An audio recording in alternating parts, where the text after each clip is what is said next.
Good afternoon, it's Lee Cassidy from Tactile Technology, and all of this week we've been introducing you to the speakers we have for our event on the 28th. So today we've got Nicky Willebrand, who's got a session talking through, I've forgotten the title, we were just saying it a second, the myths and magic of cloud native. So let's get Nicky in with us. How are you doing, Nicky? I am good, Lee, how are you?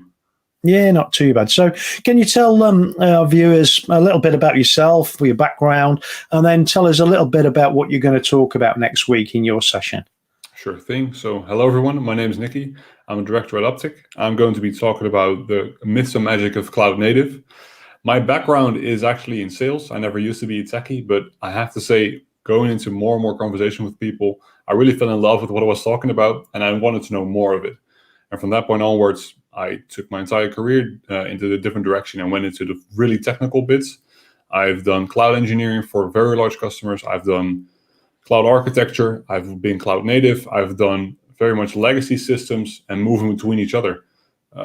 So yeah, that's a bit about my background. And I think for over the past 4 years, I've been trying to get through the myths and magic with a lot of companies about cloud native, really.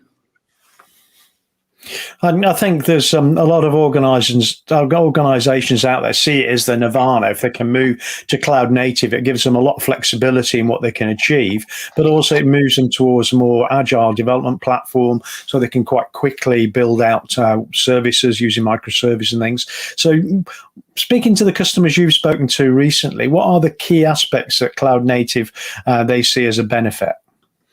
I think if you talk to the customers initially, it's a lot of times actually I start hearing cost benefits.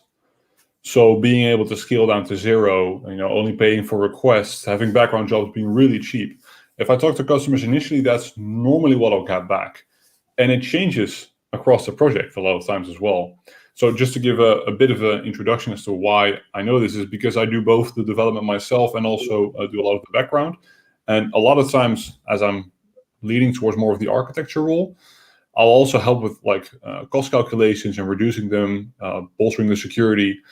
And what I see in many of the cases, again, we start with, we want to reduce our costs, so we want to go to cloud native, be able to scale to zero.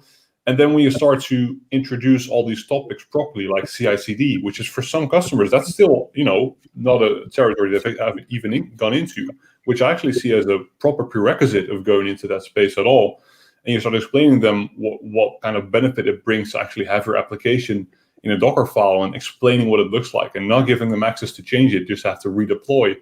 You'll see a lot of more benefits actually shifting from the cost benefit necessarily to even security or observability, and most of all, consistency of the application. Yeah. We were briefly talking before about some of the challenges for organizations move this way is skills, isn't it? So what are your thoughts around the skills gap at the moment? I think what basically happens is a lot of companies move towards the cloud first. So they say we're going to move to cloud, they take a direction, they pick a cloud normally, sometimes two, and they move that direction. And then afterwards comes the whole cloud native discussion. So what basically happens is you rip something out of a data center and rehost it somewhere else with the promise that cloud brings of, all the modern facilities they give you and all the cost savings you can achieve at some point. But the people are still operating on the same premise in very many cases.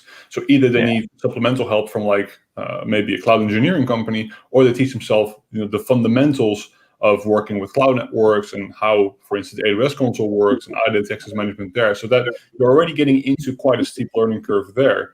But then comes, you're not really achieving the benefit of a cloud if you're not going for a lot of cloud native capabilities that these cloud providers can offer you.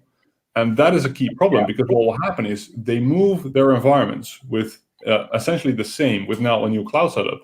But it spends so much time and effort relearning all their cloud traits. But then if you move to cloud native, it's a different paradigm altogether. It's decoupling application level. It's not so much a traditional IT party anymore. It's more of a development party.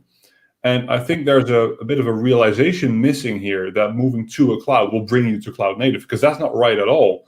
It's that when you're there, you still need to do so much work and so much. There's such a skill gap from going through like an on-premise IT administrator to decoupling applications and moving them completely cloud native or serverless. And that is it's such a shame that that's happening, really. But that is really something that I see a lot. Yeah, I'm going to say we've seen quite a few people thinking that just upshifting and moving it across into a cloud environment is going to give them some real advantage, but commonly it doesn't. I mean, in some cases, it actually can increase the cost and also make it more difficult to be able to operate as well, from a security and many other ways. But moving towards cloud native is a much better approach, isn't it? Yeah, the thing is, cloud native, in essence, is another way of working, and it fits specific applications very well. Monolithic applications have their place, and they should not go away because cloud native is here. But the same way, cloud native applications do have their place, and they should actually be adhered to, if you want to get the main benefit. And it all comes down back to, why are we moving to cloud? And it's the benefit of cost savings, it's the benefit of flexibility. But that is only really unlocked when you do move to the specific good practice workload for your specific application. And that is where the biggest gap is. So going to cloud is not really a problem. There's so many tools. Most companies can even do it themselves, not a problem. Getting the full benefit out of it is an entirely different discussion. And I think one thing I really want to centralize here is it's based on the workload. The workload is the application. The workload is key in how you want to host it and what kind of resources you need or what kind of paradigm you're following, because sometimes a workload can be much better suited to a monolithic application. We've seen this before. A lot of times, however, adding even just a small benefit of going cloud native, maybe doing some background job outside of the server, can immensely bring so much immense cost savings, flexibility, all the promises that they were given. But again, it's really application driven, it's workload driven, not something it's not a blanket statement, just go cloud native. No, that's it. Well, thank you very much. That was a great intro to yourself and to what you're going to talk about. What I'd like to do now is just tell people, what's going on the day. So the event itself, it's on Wednesday, the 20th of July from 1 p.m. to 5 p.m. We're using the Oppin platform to do it. So it's oppin.com events, tactile-technology-com, -cloud-native-applications. So quite easy place to go to do that. It starts off with myself doing the opening statements. Following on from that, we've got an observability keynote from Eric Cook from OpsRamp, and looking at not just the observability, but how do you automate that? How do you bring artificial intelligence and machine learning into it? And also the ability to observe across multiple cloud platforms, which I think is a key thing.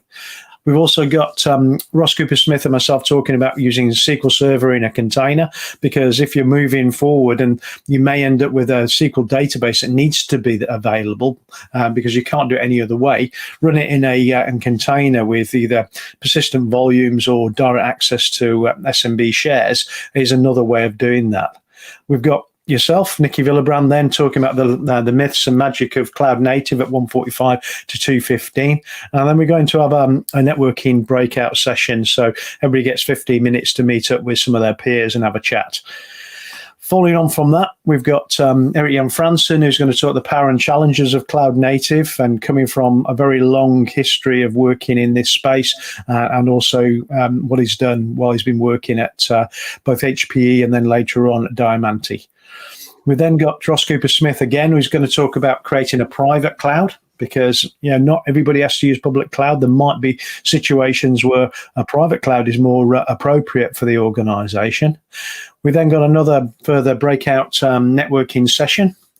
And then we've got Ross Cooper-Smith talking about the value of private cloud. So he's going into the value of it rather than how you could build one.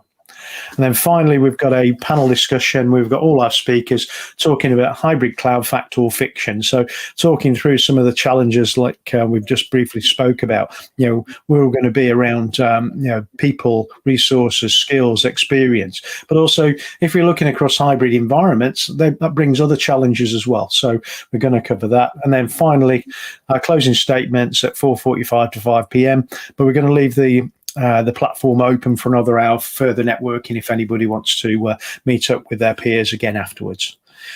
Well, thanks ever so much, Nicky, for joining us today, and I shall look forward to your session next week. All right, thanks everybody for watching, and see you next week. Bye, Lee. Thank you. See you later.